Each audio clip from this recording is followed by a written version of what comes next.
Welcome to Wisdom Unveiled. We're here to cut through the noise, taking those deep insights from thinkers and helping you, really grasp what matters and maybe see things a bit differently. And today we're diving deep, really deep, into the wisdom of the 12th century Persian poet and mystic, Attar. This is actually, I believe, episode 18 in our ongoing exploration of his work. That's right, 18. And our sources for this are some really rich conversations with Iranian philosophers Dr. Dinani and Dr. Larijani. Yes, and just a quick but important heads up for you listening, this is all based on a translation of those conversations. So, as always with translation, some nuances, some specific details might not come across perfectly. We do apologize if there are any small discrepancies there. Absolutely. So our mission today is kind of twofold. First, we want to unpack Attar's view on how our everyday worldly lives connect or maybe conflict with spiritual truths. And then we'll get into his really fascinating ideas about beauty itself. Like, what is beauty? How do we even perceive it? Exactly. Get ready for maybe a few aha moments that could shift how you see things day to day. Okay, let's jump in. Attar's two swords and one scabbard. This is a great starting point. Yeah, it comes from a really poignant story in his Musibatnameh, the Book of Trials, right? Yeah. It involves Nizam ul-Mulk, who was this incredibly powerful vizier. A big deal, yeah. And just a humble dervish. So Nizam ul-Mulk is crossing a bridge, and he sees this dervish sleeping under it, just totally peaceful, zero worldly worries. And it hits him, right. The contrast with his own life, full of stress, power, responsibility. Totally. He even remarks on the dervish's tranquility. And the dervish's reply is where Attar lands the punch. He just says, two swords cannot fit in one scabbard. Simple, but deep? So what's the hidden truth there? What are the two swords? Well, Attar is basically saying the human heart. It can't be truly, fully dedicated to two opposing things at the same time. Specifically, he's talking about the sensory world, the all-consuming material life. He calls it dunya, and the intellectual or spiritual world, the akhirat. If you see them as fundamentally clashing forces, well, they just won't fit together comfortably inside you. Okay, so at first glance, it sounds like a really stark choice. Pick one, the world or the spirit. Is Attar saying we have to completely renounce the world, or is it more nuanced? That's the key question, isn't it? And yeah, it's more nuanced. Attar isn't necessarily saying reject the world. It's more about understanding its real nature, its purpose. Okay. How so? Well, if you understand the world, the dunya, as Attar suggests, as a kind of farm for the afterlife, Mazrat al-Akhir, then everything shifts. A farm for the afterlife? Yeah. Suddenly the world isn't the enemy. It becomes the means, maybe even a ladder, to climb towards that higher intellectual and spiritual realm, the Makul. So viewed that way, they're not enemies at all. They actually work together. That completely reframes it. Okay, so where do our senses fit in? Our physical senses feel very dunya, very worldly. They absolutely are, and they're incredibly important. Attar calls them hes. There's that famous saying attributed to Aristotle via Avicenna, whoever has lost a sense has lost a part of knowledge. Our senses are crucial for interacting with the world, for gathering information. Sure, we need them to learn, to experience. Exactly.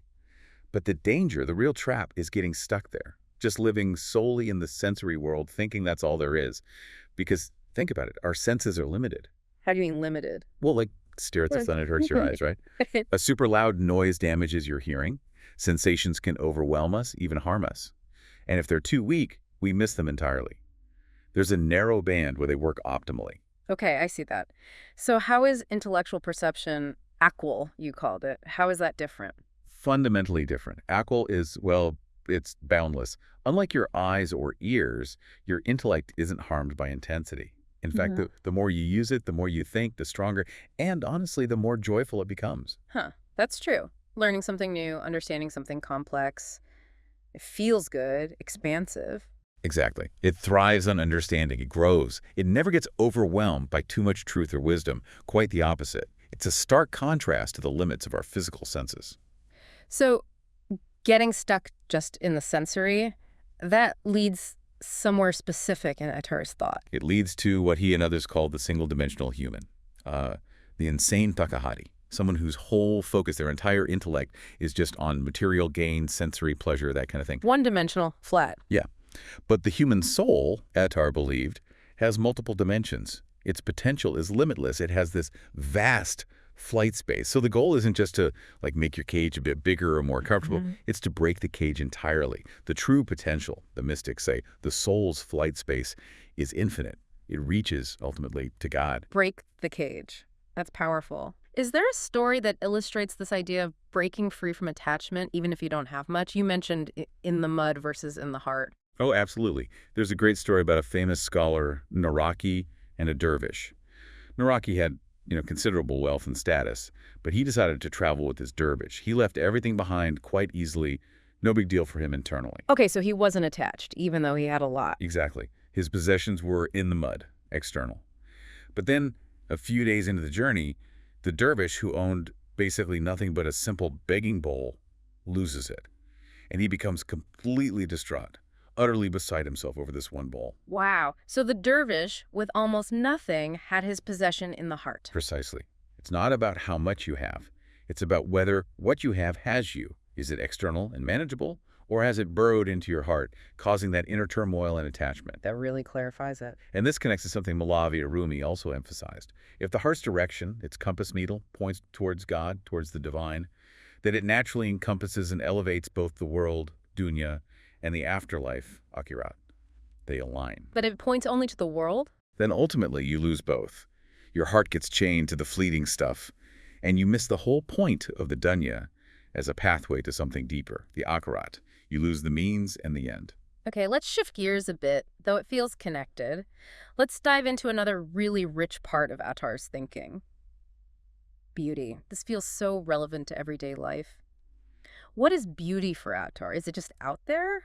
Or is it something we kind of create inside? It's a huge question, and Attar explores it beautifully again in the Musibatnameh through the very famous story of Majnun and Layla, the ultimate story of obsessive love. Right, Majnun is completely consumed by his love for Layla. Totally consumed. So the story goes, a king gets curious about this intense devotion. He wants to sort of test Majnun. He parades all these conventionally beautiful women in front of him. Trying to snap him out of it? Yeah, basically. He even says something like, look, this one woman here is worth 1,000 Laylas.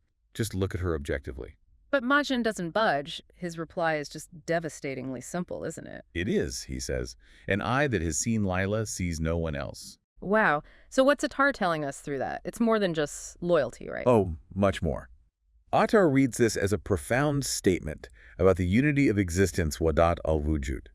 For Majnun, in his state of total absorption, Layla wasn't just some external person he loved. She was his reality. Their beings had essentially merged in his perception. She was the lens through which he saw everything, or rather, the only thing he could see. And other poets picked up on this too, didn't they? Didn't Malavi have Layla herself say something? Yes. In Malavi's version, Layla confronts the king, saying, "Be silent, for you are not Majnun," basically telling him, you don't have the eyes to see what he sees in me. So you need the inner state. Exactly. And another poet, Rashi, put it even more starkly. If you sit on Majnun's eye, you will see nothing but Layla's beauty. It perfectly shows how that inner condition completely transforms perception. What you see depends entirely on where you're looking from internally. Okay, this really brings up that age-old question then. Is beauty purely subjective just in the eye of the beholder, or is there something objectively beautiful out there? Well, Western philosophy often leans towards finding objective measures, right? Like the golden ratio, symmetry, things we can point to. Sure, quantifiable things. But Attar and this mystical tradition really complicates that beautifully. He suggests it's more of a synthesis. Think about an artist, for example. Does an artist create beauty? Like Beethoven composing these incredible symphonies while completely deaf that feels like pure inner creation. Yeah, it seems like it had to come from inside him. But then you have stories like the ancient Greek musician who claimed he could hear the melody of the spheres, a kind of cosmic harmony already existing, and his job was just to tune into it and reproduce it. That sounds like discovery. Huh. So creation versus discovery, it feels like a paradox. How does Attar bring those together? He suggests that true, deep creation isn't just pulling something out of thin air from your own talent. It involves a profound connection, a tuning in to that external higher reality. The mind isn't just a generator, it's also a receiver capping into a source. Like Malavi said. Exactly. Malavi put it so well. The flutes are of God. Humans play them with lutes and throat. The source, the ultimate reality of beauty, is divine, infinite. We are the instruments through which it finds expression. So this connects to that idea of an inner eye, doesn't it? Is that how we tune in? Precisely. This leads right to the concept of the inner eye, or the rational soul, the Nasinatika. Hmm. Just like your physical eyes see physical forms, the idea is that a purified, cultivated soul can perceive deeper, non-physical realities directly. It's a kind of inner witnessing, a shuhud. It actually echoes Plato's idea of seeing the forms, the eidos, an intellectual seeing that goes beyond the senses. And Attar believed that if you cultivate this inner eye, your whole perception of beauty could radically change. Radically. He says something amazing. If you possess an existent seeing eye, a hesti bin eye, an eye that sees the fundamental reality of existence, then even a thorny bush would appear as beautiful as a rose. Wow. Why? Because they're both part of the same thing. Exactly. Because both the thorn bush and the rose are equally expressions of the divine reality, integral parts of the whole tapestry. The difference isn't in the object itself, but in the quality of the seeing eye, its ability to perceive that underlying unity, that infinite reality shining through the specific form. So beauty isn't just out there objectively, nor purely in my head subjectively. It's like it happens in the meeting between the two. That's a great way to put it. It emerges from that interaction. And this leads to another profound idea. All the specific beautiful things we encounter, a stunning face, a moving piece of music, a powerful poem, these are all just limited expressions, little glimpses of an infinite underlying reality. Attar calls it the Gahar Mutani, the unlimited, the infinite. So forms come from formlessness. Yes. Forms emerge from formlessness, colors from colorlessness, words from a deep silence, speechlessness. It's like the infinite potential manifesting in finite ways. And our mind, the subject, and the world we perceive, the object, they define each other. They're Botadi al-Qaribain. Your inner state shapes how you see the world. And your experiences in the world shape your inner state. It's a constant dance. That really does shift things. Is there another story that kind of captures this idea, how our inner state dictates what we perceive? Oh, the story about Prophet Muhammad is maybe the most powerful illustration of this. It said that Abu Jahl, who was one of his staunchest opponents, saw the Prophet and declared, "You are ugly." And the Prophet simply replied, "You speak the truth." Okay. Then later, Abu Bakr, his closest friend and companion, saw him and said, "You are radiant like the sun and moon." And again, the Prophet replied, "You speak the truth." Wait, how can both be true? That sounds contradictory. Right. So people asked him, "How can you say you speak the truth to both?" And his explanation was profound. "I am like a polished mirror. Turks and Hindus see themselves in me as they are." Ah, so the mirror just reflects whatever is brought before it? Abu Jahl saw his own inner ugliness reflected. Abu Bakr saw his own inner light and beauty. Exactly. It shows so powerfully how our perception isn't just passive reception. It's deeply colored, shaped, even determined by our own inner condition, our spiritual state. So, okay, bringing this all together, what does it mean for us practically? How do we actually move beyond just seeing with our physical eyes and start perceiving with this deeper sense? How do we cultivate that inner eye? Well, the path is exactly that. It's an inner journey. It's seen as an ascent. You start with basic sensation, the Hess. Then you move through imagination, Kayal, the ability to form images internally. Then comes intellect, Alsto. And ultimately, the goal is to reach the inner core of intellect, the Batiniot, the deepest intuitive understanding. So it's about accessing deeper layers of our own being. Yes. Our real human potential, our hasty, our fundamental existence, lies in connecting with these depths. That's where true understanding and the perception of true beauty resides. And this inner beauty, this essence, it wants to come out. It inherently wants to manifest, yes. There's a lovely Persian saying, "A fairy-faced beauty cannot stay hidden."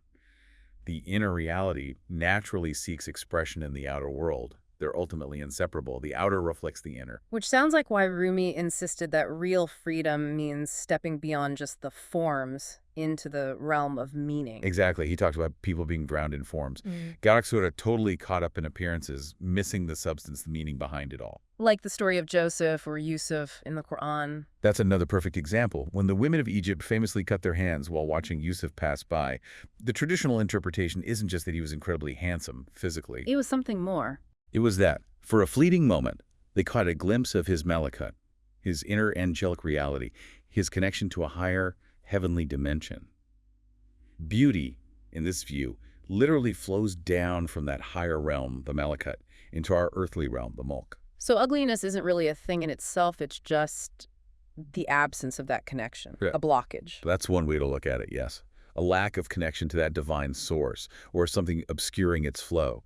And this whole perspective means that true beauty, the kind Attar and these thinkers are talking about, it can't really be measured or quantified. Right. That feels like a huge challenge for us today, doesn't it? We want to measure everything. Data, metrics. It's a massive challenge Right. because this beauty is fundamentally qualitative. It's about essence, depth, connection. You can't stick a number on Lila's booty as seen by Majnun or quantify the feeling of understanding a deep truth. Our modern world, so focused on the measurable, naturally struggles with this immeasurable reality. It operates on a different level. And because it's connected to the infinite, it doesn't repeat. That's another key aspect because it flows from the infinite source. Each manifestation, each moment of perceiving true beauty is unique, fresh. It never truly repeats itself in exactly the same way. Wow. Okay, so just to kind of wrap up, we've journeyed from that dervish under the bridge, the two swords, all the way to Majnun's eye and the nature of beauty itself. We've seen how Attar suggests the world and the spirit don't have to be enemies, but can work together if understood correctly. And that beauty isn't just out there or just in here, but it's this incredible interplay between our inner state, that inner eye, and this infinite reality shining through everything. Yeah, learning to see the boundless within the limited, the formless within the form. That seems to be the core of it. So maybe a thought to leave you, the listener, with is this. How might really taking this perspective on board change your actual day-to-day experience? If beauty isn't just about what pleases your physical senses, but what resonates with that deeper inner eye, that husky bin eye, what happens if you consciously try to look with that eye? Yeah, how might that change how you perceive the ordinary? The things you usually overlook, maybe even find mundane or, dare I say, ugly. Could it be that the real depth of beauty, the kind that truly moves us, isn't something you can rank or compare? Maybe it's found in that sudden feeling of connection to something vast, something infinite. Making even a simple moment feel completely unique, totally alive, something to ponder. Definitely. Well, thank you for joining us on this deep dive into Wisdom Unveiled. Until next time, keep seeking, keep pondering, and keep unveiling wisdom.